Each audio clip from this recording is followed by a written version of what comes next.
இது வந்து மூட்டை காசு எல்லாம் கணக்கு பண்ணி ஃபைனலாக வந்து 11,250 ரூபாய் வந்துச்சு. ப்ளஸ் அது வண்டி பிடிச்சி நம்ம ஏற்றிட்டு போனோம் இல்லையா ஆட்டோவில். ஏன்னா இப்போ 200 250 ரூபாய் கம்மியாக வாடகைக்கே வரதில்லை அந்த ஆட்டோக்காரங்களாம்.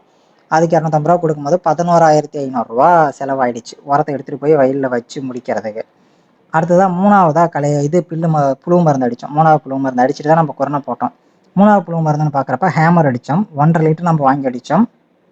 அப்போ வந்து 1.5 லிட்டர் அடித்த காசோட சேர்த்து 4,750 ரூபாய் செலவு. இது மூணாவது இது புழு மருந்து அடிக்கும் போது. ஓகே, அது முடிஞ்சிச்சு. அடுத்தது என்ன, அது முடிஞ்சு அதை அடித்து அடுத்த ஒரு 10 நாட்கள்லேயே வந்து 33வது நாளோ 34வது நாளோ வந்து மறுபடியும் நம்ம குரணை போட்டாச்சு. குரணை ஒரு ஏக்கருக்கான காஸ்ட் அப்படின்னு சொல்லி நம்ம கால்குலேட் பண்ணி பார்க்கணும்.